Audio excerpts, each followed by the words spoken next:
Bab 040. Setelah selesai makan siang, mereka segera kembali ke kantor dan melaksanakan pekerjaannya masing-masing. Jam pulang kantor pun tiba. Celin sudah bersiap untuk pulang. Dia sudah tidak membawa mobil sejak kejadian di kantor tempo hari lalu. Jadi dia selalu dijemput supir. Dia sudah berjalan keluar. Celin, sapa seseorang dari kejauhan. Ternyata dia adalah Bima. Celin menoleh. Untuk apa dia ke sini? Apa ada janji dengan Tuan Dirga? Bima berjalan mendekati Celin yang sedang berdiri. Pak Bima, kata Celin. Celin, apa kamu mau pulang? Tanya Bima. Iya Pak, kata Celin. Bolehkah saya mengantarmu? Tanya Bima. Ingin sekali aku mengusirmu, tapi aku berhutang budi padamu. Baiklah Pak, kata Celin. Bima sumringah mendengar jawaban Celin. Dia segera membukakan pintu untuk Celin. Celin masuk ke dalam mobil mewah itu. Dan segera mobil itu pun melaju. Dirga yang baru keluar melihat hal itu.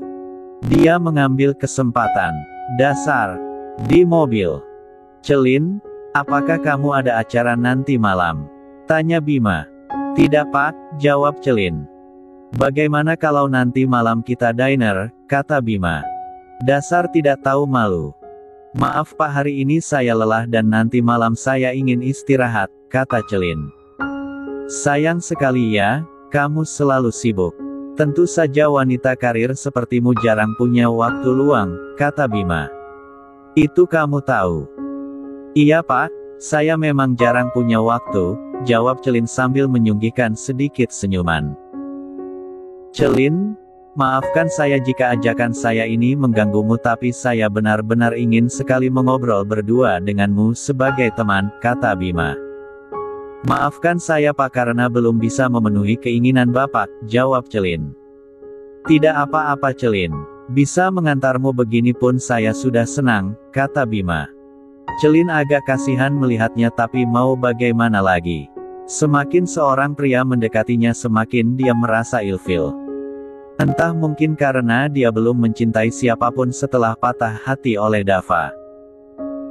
Padahal dulu dia sudah merendahkan harga dirinya demi Dava, namun Dava hanya mencintai Kania dan Celin menerimanya secara perlahan setelah mengetahui sifat Kania yang tidak akan pernah bisa dia tiru. Celin memasang senyuman yang tulus kali ini. Dia tahu kalau Bima menyukainya dan tidak menyerah walau berkali-kali ditolak.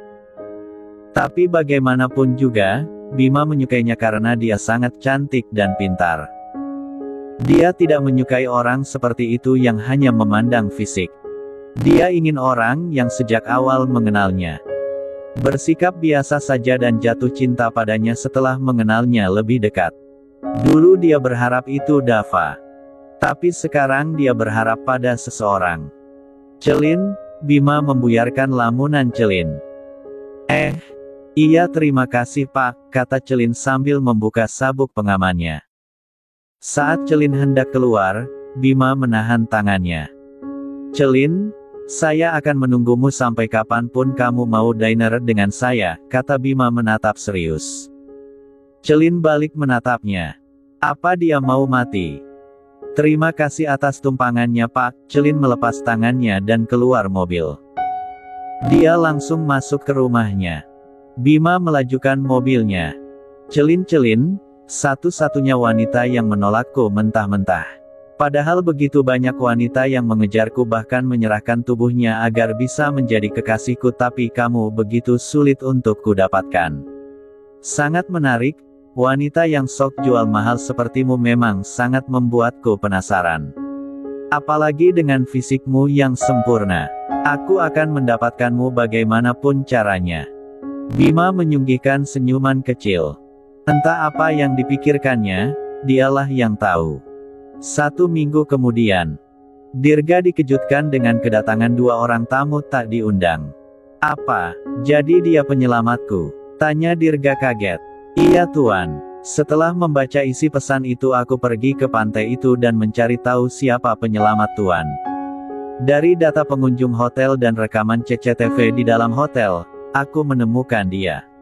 Ini bukti videonya. Maaf tuan, karena CCTV di luar hotel tidak sampai ke pantai jadi tidak ada rekaman, kata Tiara sambil menunjukkan rekaman itu. Terima kasih Tiara. Padahal orang suruhan saya belum memberi informasi tapi kamu sudah membuktikannya, kata Dirk.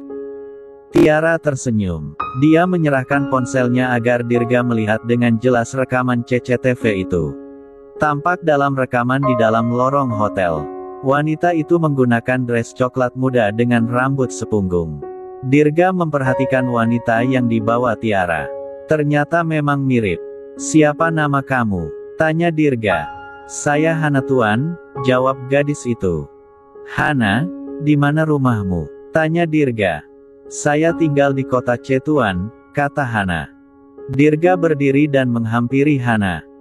Hana, terima kasih ya, kamu sudah menyelamatkan saya waktu itu.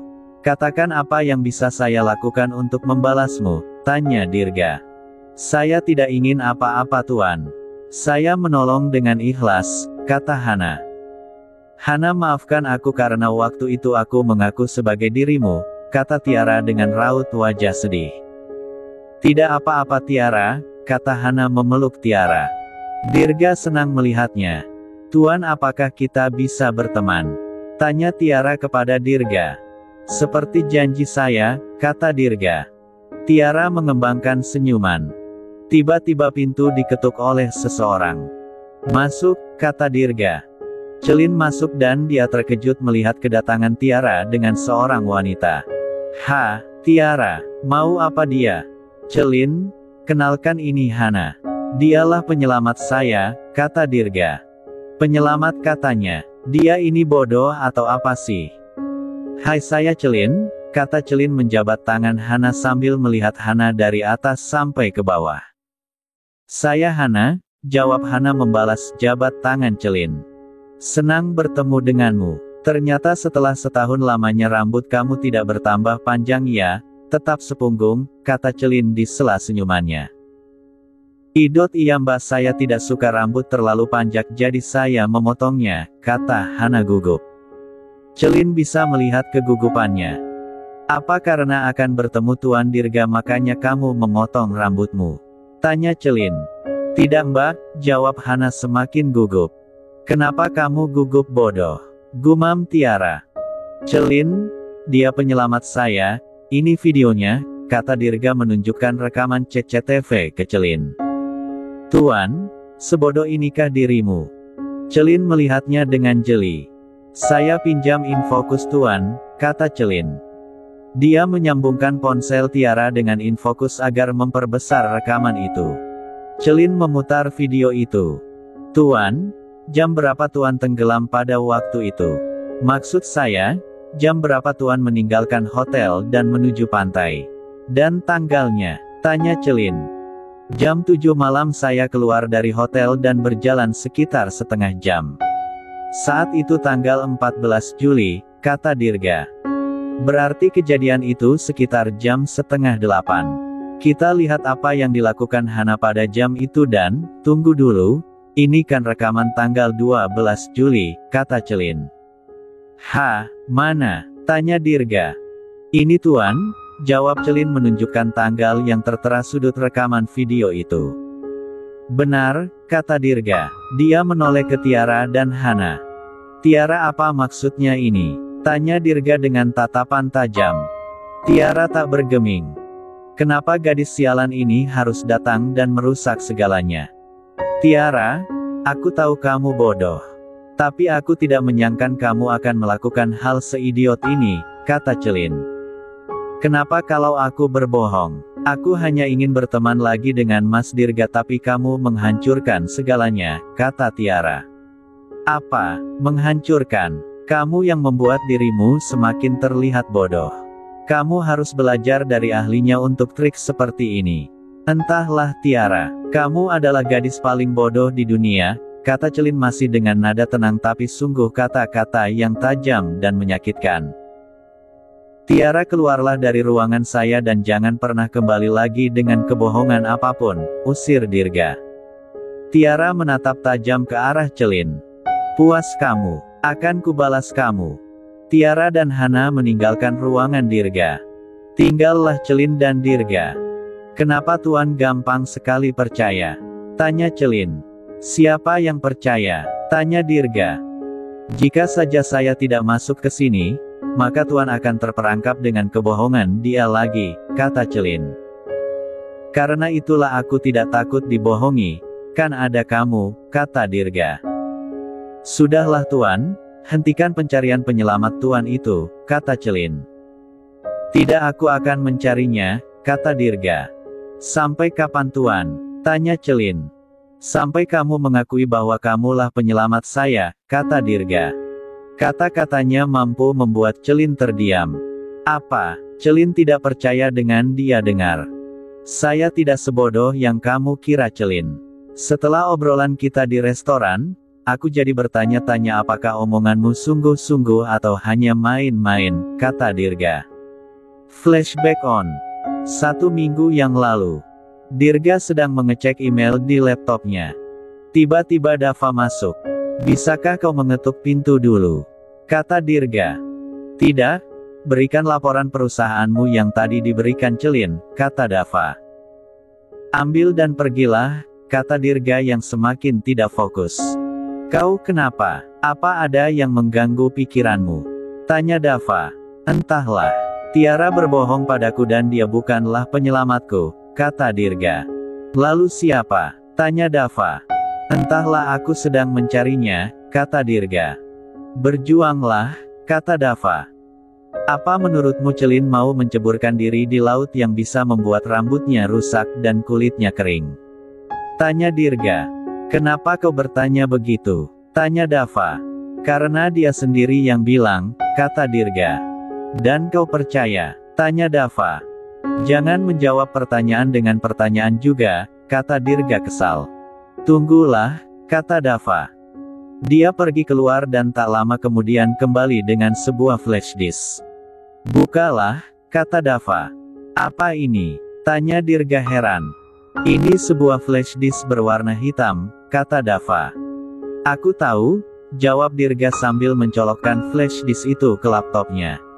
Buka folder bernama Dirga, kata Dava. Dirga membukanya dan heran dengan nama folder itu. Isinya sebuah video. Dia membukanya. Ternyata itu adalah video saat dia tenggelam dan diselamatkan seorang wanita yang tak lain adalah Celin. Dia sangat kaget, ternyata memang benar Celin yang menyelamatkannya. Kenapa kau tidak memberitahuku sejak awal? Aku jadi harus berurusan dengan Tiara, kata Dirga kesal. Aku tahu Celin seperti apa. Dia tidak suka jika pertolongannya diketahui orang, karena itu dia tidak mau mengakuinya. Tapi saat tadi kau bilang bahwa Celin sendiri yang bilang, maka aku mengungkap semuanya, kata Dava. Tapi dari mana rekaman itu? Tanya Dirga. Kau lupa bahwa Udin ikut bersamamu saat itu. Dia memasang CCTV di sekitar hotel, kata Dava. Jika kau beritahu aku, tentu aku tidak akan terlihat bodoh, kata Dirga. Aku juga ingin memberi pelajaran padamu karena kau tidak kunjung menikah dan membuatku ditanya mami dan dia memarahiku habis-habisan karena tidak bisa mencari kamu jodoh, kata Dava. Dasar kau ini, Dirga meninju lengan Dava pelan. Dia tidak bisa menutupi rasa senangnya karena ternyata Celinlah penyelamatnya. Flashback off. Tapi kenapa Tuan tidak bertanya jika sudah tahu, kata Celin. Saya hanya ingin kamu mengatakannya lagi, kata Dirga. Tuan tahu saya tidak suka mengulang kalimat yang sama jika sudah tahu jawabannya, kata Celin. Saya hanya ingin bersenang-senang, kata Dirga sambil tertawa. Dan Tiara? Tanya Celin. Saya ingin mengikuti permainannya, tapi kamu menggagalkan semuanya, kata Dirga. Tidak ada waktu untuk bermain dengan orang tidak penting seperti dia, kata Celin yang hendak keluar. Celin, panggil Dirga. Celin menoleh. Terima kasih karena telah menyelamatkan nyawa saya, kata Dirga tersenyum. Celin tersenyum lalu keluar dan menutup pintu.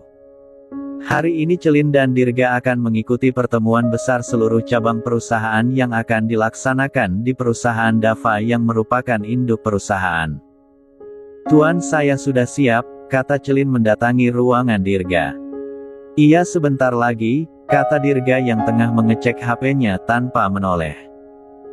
Saya akan tunggu di mobil Tuan, kata Celin dengan wajah datar karena tidak dihiraukan oleh Dirga.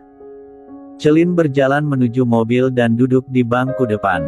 Karena belakangan ini Dirga tidak mau membawa supir saat pergi keluar dengan Celin. Lama kemudian Dirga pun datang. Maaf Celin, apa kamu sudah menunggu lama? Tanya Dirga. Tuan tanyakan saja pada jam saya. Sudah berapa banyak waktu yang sudah saya buang, kata Celin dengan wajah jutek. Kalau begitu kita harus pergi sekarang sebelum jam kamu memarahi saya, kata Dirga yang memasang sabuk pengamannya dan melajukan mobilnya. Sesampainya di sana, mereka langsung disambut hangat oleh Dava. Selamat datang sejoli bahagia, kata Dava mengembangkan senyuman. Dia bukan pacarku, kata Celin ketus. Aku bukan pacarnya, kata Dirga tak mau kalah. Sudahlah, memang sekarang ini sangat sulit untuk saling mengakui. Ayo masuk, ajak Dava. Celin dan Dirga ikut masuk ke dalam ruang rapat. Mereka duduk di kursi bersebelahan. Celin kamu cantik sekali hari ini, puji Dirga. Celin menatapnya. Terima kasih. Seharusnya Tuan mengatakannya saat di kantor tadi agar saya bisa memberikan senyuman, bisik Celin yang sudah tidak mood untuk memberikan senyuman kepada Dirga karena dia telah membuang waktunya tadi. Dirga tertawa. Sepasang mata yang memperhatikan mereka ikut tersenyum. Tentu saja dia adalah Dava. Dava sangat menginginkan Celin yang menjadi iparnya karena Celin sudah banyak berubah. Walaupun dia masih ketus dan jutek tapi hatinya sangat lembut apalagi terhadap orang lemah. Dia sering memberikan sedekah kepada yang membutuhkan atau membimbing karyawan kantor menjadi. Tentu saja yang tidak bebal seperti Tiara. Rapat besar itu dimulai. Dirga memimpin rapat. Dia tersenyum kepada semua peserta rapat. Sepanjang dia memimpin rapat itu, Celin terus memperhatikannya. Tiba-tiba hatinya terasa deg-degan kala melihat Dirga begitu terlihat harismanya saat berdiri di sana. Apa-apaan ini? Kenapa jantungku berdebar? Setelah selesai. Celin, apakah nanti malam kau bisa datang ke rumah kami? Tanya Dava. Untuk apa Tuan? Tanya Celin. Sudah lama sekali kita tidak makan bersama, kata Dava. Tentu Tuan saya akan datang, jawab Celin. Entah kenapa kata-kata itu keluar begitu saja dari mulutnya. Mulutku benar-benar memalukan. Jangan datang sendiri, biar Dirga saja yang menjemputmu, kata Dava. Celin menoleh ke arah Dirga. Ia akan aku jemput, kata Dirga spontan. Dia tidak tahu perihal makan malam ini tapi dia cukup senang jika harus menjemput Celin yang dulu sangat dihindarinya. Baiklah. Kali ini jangan buat aku menunggu Tuan, kata Celin yang melangkah pergi menuju mobil. Sebenarnya siapa bosnya? Tanya Dirga kepada Dava. Jangan berdebat dengannya, kata Dava mengingatkan. Dia tidak seketus itu saat bersama Kania, kata Dirga. Tentu saja dia akan istriku yang hebat. Celin yang jutek pun bisa luluh olehnya, kata Dava sombong. Dia adikku, kata Dirga. Dia istriku yang selalu bersamaku, balas Dava. Dia adikku yang di dalam darahnya mengalir juga darahku, kata Dirga tak mau kalah. Sementara itu, Hachim, tiba-tiba Kania bersin. Kenapa Nona? Apa Anda sakit? Tanya Ina yang sedang menemani Kania di taman bersama Sean. Tidak, hanya tiba-tiba ingin bersin saja, kata Kania. Nona, bagaimana rasanya setelah punya anak? Tanya Ina. Sangat menyenangkan, kata Kania tersenyum. Tapi Nona bergadang hampir setiap hari, kata Ina. Ya aku tahu, tapi aku menikmatinya. Semua itu adalah perjuangan membesarkan buah hatiku. Mungkin sekarang dia sering membuatku bergadang tapi itu tidak selamanya. Dan kamu tahu satu hal. Sejak aku melahirkan anak Dava, dia jadi lebih sayang padaku. Terkadang kami bermain bertiga bersama Sean. Tertawa bersama, rempong bersama. Semua itu adalah momen terindah yang akan terus membekas di ingatan kami, kata Kania.